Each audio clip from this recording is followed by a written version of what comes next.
সুপ্রিয় দর্শক আসসালামু আলাইকুম। নতুন আরও একটা ভিডিও দেখার জন্য সবাইকে ওয়েলকাম জানাচ্ছি। আজকে আমি বানিয়ে দেখাবো বুন্দিয়া।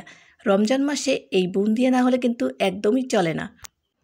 তো বুন্দিয়া বানাতে প্রথমেই আমার লাগছে এখানে বেসন। তো বেসনটাকে খুব ভালোভাবে চেলে নেব। বেসনটা চেলে নিলে হবে কি বুন্দিয়াটা কিন্তু খুব ভালো হবে।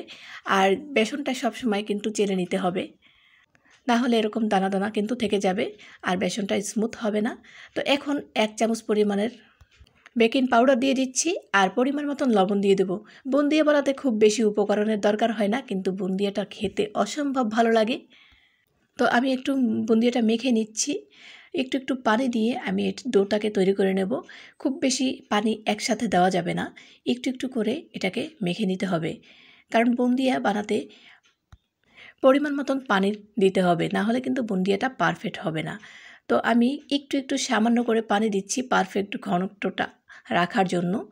তো আমি চেক করে নিচ্ছি এটা কি হয়েছে কিনা, সেজন্য তো আমি মনে হচ্ছে আর একটু পানি লাগবে, তো আর একটু পানি দিয়ে দিলাম। তারপরে এখন দেখো এখন কিন্তু এটা হয়েছে। তো আমি 3টা বাটিতে এটাকে ঢেলে নেব। আমি একটু কালারফুল করব, তার জন্য এই 3টা বাটিতে ঢেলে নিয়েছি। আমি এখানে 2টা ফুড কালার ব্যবহার করব। তো তোমরা চাইলে যে কোনো কালার ব্যবহার করতে পারো, কালার ছাড়াও এটা তৈরি করে নিতে পারো। তো আমি সৌন্দর্যের জন্য এই কালারটা তৈরি করছি। কালারটা দিয়ে দিলাম। তো এখানে সবুজ কালার আর পিঙ্ক কালার দিয়ে দিয়েছি। পিঙ্ক কালার আর সবুজ কালার আমার কাছে ছিল, সেটাই দিয়ে দিয়েছি। এটা দেখতে কিন্তু অনেক সুন্দর হয়, এজন্যই এই কালারটা দেওয়া। সারাদিন রোজা রাখার পরে মিষ্টি জিনিস খেতে কার না ভালো লাগে। তো হালকা মিষ্টি জিনিস খেতে কিন্তু সবাই পছন্দ করবে। আর বাসায় এভাবে স্বাস্থ্যসম্মত উপায়ে বানিয়ে নিতে পারো এই বুন্দিয়াটি। তো আমি এখন কড়াইতে তেল দিয়ে দিলাম। তেলটা গরম হয়েছে কিনা সেটা চেক করার জন্য আমি কিছু বুন্দিয়া দিয়ে দিলাম। দেখো, তো বুন্দিয়াটা যখন উপরে উঠে আসবে তখন মনে করবে যে তেলটা হয়েছে। একদম গরম গরম তেলের মধ্যে এই বুন্দিয়াটা ছেড়ে দিতে হবে। তো আমি চামচে করে এই বুন্দিয়াটি ছেড়ে দিয়েছি আর গোল গোল করে শেপ করে পড়েছে, দেখেছো। তো এভাবেই ভেজে নিলেই হয়ে যাবে। বুন্দিয়াটা খুব গাঢ় করে ভাজার দরকার হবে না, হালকা করে ভেজে নিলেই হয়ে যাবে। তো আমি সব কালার একে একে এভাবে ভেজে নিচ্ছি।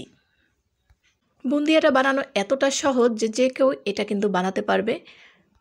যারা কখনো বানাওনি তারাও কিন্তু দেখে এটা অনায়াসেই বানিয়ে নিতে পারবে। তো আমি এভাবেই এখন পিঙ্ক কালারগুলো ভেজে নিচ্ছি। সবগুলোকেই আমি একইভাবে ভেজে নেব। খুব গাঢ় করে ভাজলাম না, তোমরা দেখেই হয়তো বুঝতে পেরেছো। তো এখন আমি সবগুলো ভেজে উঠিয়ে নিচ্ছি। সবগুলো ভাজা হয়ে গেছে। এখন আমি একটা শিরা তৈরি করে নেব বুন্দিয়ার জন্য। দিয়ে দেব 1 কাপ চিনি আর 2 কাপ পানি। তো 1 কাপ চিনিতে 2 কাপ পানি দিতে হবে। আর এখানে দিয়ে দিলাম এলাচ আর দারচিনি। তো এলাচ দারচিনিটা আমি বলক চলে আসার পরে এটা উঠিয়ে নেব। এটা স্মেলের জন্য দিয়েছি, খুব সুন্দর একটা স্মেল আসবে সেজন্য।